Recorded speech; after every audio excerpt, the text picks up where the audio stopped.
The morning heat has not fully risen, but the rhinoceros is already restless. Dust lies in the folds of his skin. Dry mud cracks across his shoulder. Around the base of his ears, in the creases behind his front legs, and along the thick plates of his neck, tiny bodies cling and feed. Ticks press into places his horn cannot touch. Flies return to the damp corners of his skin. Every step shakes them, but does not free him. He swings his head once, then again. The heavy horn cuts through the air, useless against an itch buried under skin folds. His ear snaps backward, his flank twitches. A shiver runs over him in waves, as if the hide itself is trying to crawl away from the insects fastened to it. He turns toward a dead tree and rubs his shoulder against the bark. The trunk groans under his weight. Dust lifts from his back. A few loose scabs and flakes fall away, but the deepest irritation remains. The parasites hold where the skin is warmest, where blood vessels run close, where the rhino cannot scrape without tearing himself open. He lowers his head into a patch of dry earth and pushes forward. Soil rolls over his cheek and horn. He kneels, drops one side of his massive body, and grinds into the ground. The dust coats him like armor. It should smother the flies. It should dry the surface. But the ticks are under the armor now, locked beneath the plates and wrinkles. The rhino rises, heavier and more irritated than before. He walks to a muddy hollow left by old rain. The mud is thick, cool, and brown. He steps into it, lowers his chest, and lets the wet earth climb over his legs. For a moment, relief spreads across his body. The mud seals the skin, cools the bites, and masks his scent from some insects. But when he leaves the hollow, the mud begins to split. Flies settle back onto the exposed edges. Something moves near the ear again. His tail flicks. His ears tremble. He turns his head as far as the neck allows, but the most sensitive places are still beyond reach. The inside rim of the ear, the crease where the leg meets the belly, the folds beneath the tail, the soft skin around the eye. For an animal built like a living wall, these places are small vulnerabilities. They are doors too narrow for his own defenses. Then a sound cuts through the grass. A sharp, crackling call. Not a predator, not a threat. A small bird drops from the air and lands on the rhino's back with the certainty of something arriving at a familiar table. It is a red-billed oxpecker, brown-backed, pale-bellied, with a bright red beak and feet shaped for clinging. The rhino flinches, but he does not run. The bird steadies itself between two folds of gray skin. It leans forward and begins to work. At first, the contact looks too delicate to matter. A tap, a pick, a quick sideways scrape of the bill. But the oxpecker is not guessing. Its whole life is built around reading the surface of a giant. It moves over the rhino like a careful inspector, stopping where the hide changes texture, where a tick swells dark against the skin, where a fly has left a raw spot, where flakes of dead skin gather in a crease. The rhino stands still. This is the answer hidden inside the strange scene. He allows the bird close because the bird can reach the places he cannot. The oxpecker is small enough to walk on the edge of an ear, light enough to balance on a moving shoulder, sharp enough to pull at parasites buried between folds. The rhino's body is almost impossible for enemies to break from the outside, but it is not designed for fine cleaning. The bird is. The oxpecker lowers its head and probes behind the ear. The rhino's ear flicks hard. For a second, the bird hops away. Then it returns, this time gripping lower, toes spread against cracked skin. It pushes its red bill into the warm fold and pulls out a small, dark tick. The motion is fast, almost invisible. The bird tilts its head and swallows. Relief does not arrive all at once. It comes in tiny removals. One parasite gone from the ear, one cluster broken near the shoulder, one irritated patch cleared before flies can settle deeper. The rhino still shifts. He still shakes his head when the bird probes too sharply. This relationship is not gentle in every moment. An oxpecker is not a nurse with a soft touch. It is a hungry animal. Its meal comes from the skin of another living creature. Sometimes that meal is a tick. Sometimes it is earwax, dead skin, mucus, or small insects disturbed by the host. Sometimes, when there is a sore or wound, the bird may feed at the edge of it, and that can irritate the host. Oh, so the rhino's tolerance is not blind trust. It is a negotiation. The bird gains food. The rhino may gain cleaner skin, fewer pests in unreachable places, and something even more valuable in open country. Warning. The oxpecker lifts its head before the rhino does. Its eyes scan from the height of the rhino's back. The bird is not as strong as the animal beneath it, but it is quicker to notice movement. In parts of Africa, red-billed oxpeckers are known by a name that means the rhino's guard. The name fits because the bird does not only feed, it also calls. A rhino has power, weight, and a horn that can reshape the choices of every animal nearby. But its eyesight is limited. It reads the world by scent, sound, and movement. A small bird riding high on its back can spot danger earlier, especially the upright shape and careful approach of a human. When the oxpecker gives an alarm, the rhino reacts not like a confused giant, but like an animal receiving information from a smaller lookout. The head rises, the ears turn, the body shifts to catch the wind. If the smell of danger is there, the rhino moves. This is why the bird can be allowed into places that look impossibly private and sensitive. The rhino does not understand the partnership as a story. It responds to outcomes. Less irritation in unreachable folds. A warning call that may come before danger is close. A small cost, weighed against repeated benefits. The oxpecker moves down the rhino's neck, using the thick hide as a landscape. To the bird, the body is not one surface. It is a map of feeding zones. The highest ridge of the back is open and safe. The shoulder offers cracks of dry mud and ticks caught where the skin flexes. The ear is risky but rich. The fold under the leg is warmer and harder to reach. The bird must be fast there, because one shake from the rhino can throw it into the dust. It works with 4 feeding movements. Sometimes the bill opens and closes quickly through sparse hair and skin debris. Sometimes it plucks. Sometimes it pecks.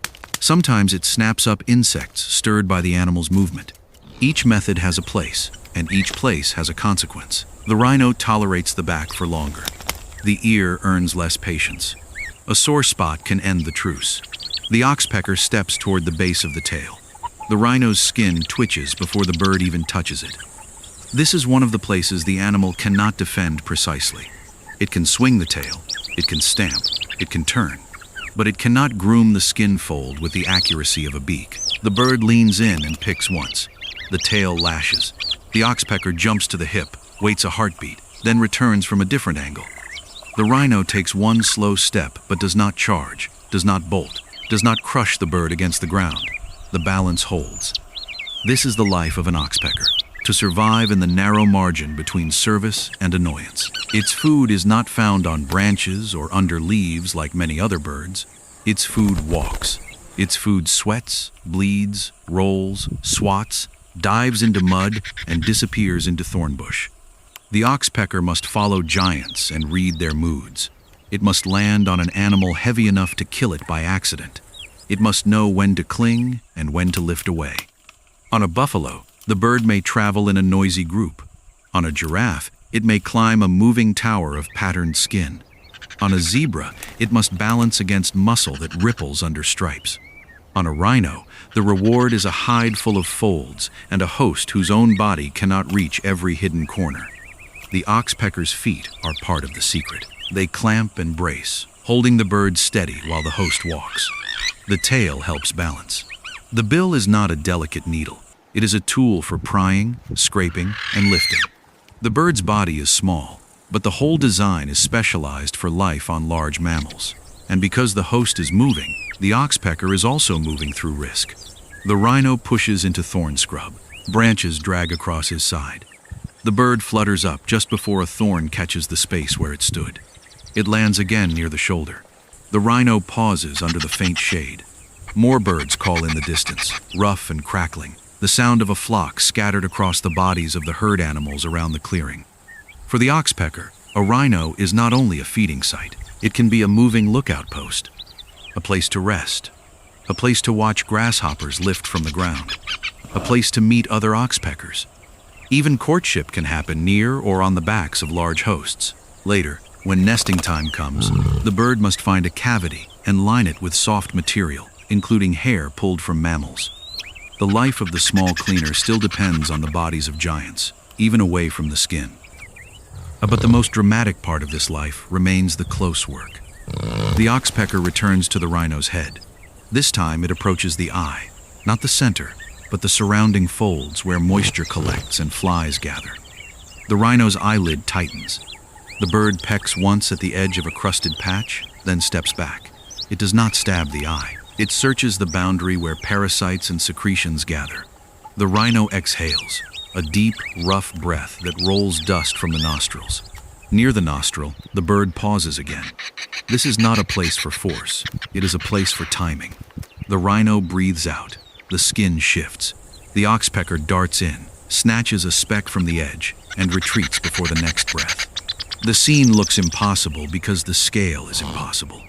A bird light enough to vanish in tall grass is standing on a creature shaped by millions of years of defense. The rhino's hide can turn thorns. Its horn can break brush. Its shoulder can push through vegetation that stops antelope cold. Yet a tick can still trouble him. A fly can still return. A crease of skin can become a problem no armor can solve. Nature often hides pressure in small things. The largest animals are not free from the smallest mouths. The oxpecker takes advantage of that truth. But calling it simply a friendship would make the story too clean. In some situations, oxpeckers remove parasites. In others, they may focus on blood or wounds and become a cost. Hosts react differently. Some animals tolerate them. Some shake them away. Even the same rhino may accept the bird on the back and reject it at a sore. The relationship changes with location, parasite load, hunger, season, and the exact patch of skin under the beak. This is why the rhino's behavior can look contradictory. He stands still while the bird works behind his ear, then snaps his head when the pressure becomes too sharp. He lets the bird ride across his shoulder, then flicks it from a tender fold. He accepts the alarm call, the cleaning, the removal of small pests, but resists the moment the helper becomes too costly. The oxpecker also learns the boundary. It returns to places that feed it. It avoids the strongest movements. It uses speed where tolerance is low. It changes angle when the tail lashes. Its survival depends on reading irritation before irritation becomes violence. In the heat of midday, the cleaning becomes slower. The rhino stands with his head lowered, half in shade, breathing through dust.